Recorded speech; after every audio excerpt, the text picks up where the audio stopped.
What is up, guys? It is Coasters and Things here today, and today's review is on American Thunder at Six Flags St. Louis. This is a GCI wooden coaster, one of 3 Woodies in the park actually, and as you'll find out, it is a very enjoyable ride. So American Thunder first opened in 2008, and it was originally known as Evel Knievel Coaster. If I'm being completely honest, Evel Knievel is not that great of a name for a coaster, so I'm happy that they changed it because American Thunder is a far superior name. This coaster is themed to the good old USA. The trains are red and blue with stars and stripes on them. This coaster is right at the front of the park, off to the left. I managed to secure 3 rides on it, 2 in the back and 1 in the front. I thought I was only going to get 1 actually, but right before the park closed, I sprinted to it again and managed to get 2 more rides. I did get last ride of the night on American Thunder, in case you were wondering.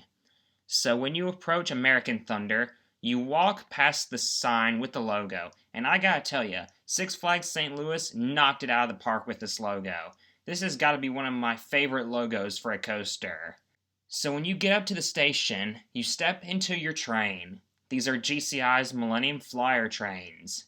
You buckle your seatbelt, which both riders have to share, by the way, and then the lap bars come down on their own. You don't have to pull them down. It's interesting that Thunderhead and American Thunder have this feature, but Mystic Timbers, Texas Stingray, and Kentucky Rumbler don't. Those are the 5 GCIs I have ridden as of now. So when you're fastened in, you roll out of the station and take a right turn into the lift hill. It's 82 feet up there. This is one of the shorter GCIs. Then you take the 80-foot curved drop down. I am not that crazy about this drop. It feels very short and it's not steep at all. It feels inferior to the other GCI drops I have experienced. The drop is the weakest part of the coaster if you ask me. You hit a max speed of 48 miles per hour, but it feels faster than that, probably because you're close to the ground a lot. Anyway, you come up and into a very long, drawn-out right-hand bank turn. You feel some decent forces here.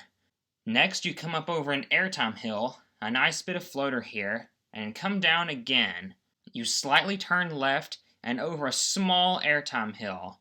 This little hill is awesome. You get ejector here, believe it or not. You pass under the structure, a little to the right, and up into a right-hand bank turn. GCIs are all about the bank turns, and this one is no exception. You dive down, back up again, and get a bit of airtime coming up. You then turn left, down again, barely turn to the right, and over another little bunny hill. This one is once again ejector. This one is just as good as the first ejector pop. You take a left-handed bank turn that is very low to the ground, by the way, come up and turn right through the structure. This turn is not banked, it is flat, therefore it is very CCI-like, not GCI-like. You come down again, and through the 3 best moments on the coaster I found. These 3 tiny bunny hills, back to back to back, are amazing.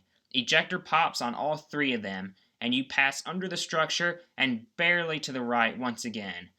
These little hills are my favorite parts of American Thunder. You then take a left-handed bank turn, which in itself has a couple small airtime hills in it, and come up into the brake run. You get one last bit of ejector rising up into the brake run. That is American Thunder's full layout. This coaster's airtime is mostly ejector, with a couple of floater moments mixed in.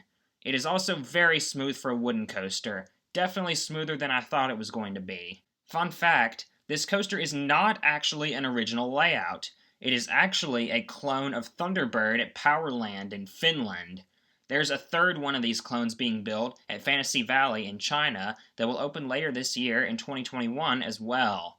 Six Flags St. Louis has a fantastic trio of wooden coasters, all of which are different from one another. That's something that very few parks can say. A lot of people debate over which of the 3 Woodies is the best. Personally, I would consider this one the best of the 3, but I also know a lot of people who like Boss the best or Screamin' Eagle the best. Interestingly enough, this isn't one of the larger GCIs. It is actually one of the smaller ones out there. Let me tell you though, do not let the size deceive you. This coaster is vastly underrated. Why does this coaster never get talked about that much? I'll tell you why, because of the park that it's in. Six Flags St. Louis is not one of those standout parks in America, and so a lot of their coasters get overlooked, this one being one of them. So how does this compare to the other GCIs I've ridden, you might be asking? I do not like it more than Mystic Timbers, Texas Stingray, or Thunderhead, but I do like it more than Kentucky Rumbler. So that's how it compares to the others. For American Thunder's overall score, it will earn an 8 out of 10. This is a really solid GCI. You're likely going to really enjoy it. If you're going to Six Flags St. Louis for the first time, I'd say hit this coaster later in the day because being at the front of the park, a lot of people go to it first. Therefore, hit it later and the line will be shorter. I really hope more people start talking about American Thunder because it deserves it. This is a very good wooden coaster and one not to pass up while at Six Flags St. Louis.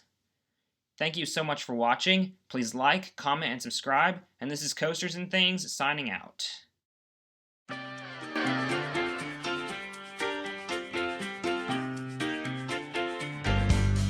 I'm a roller coaster.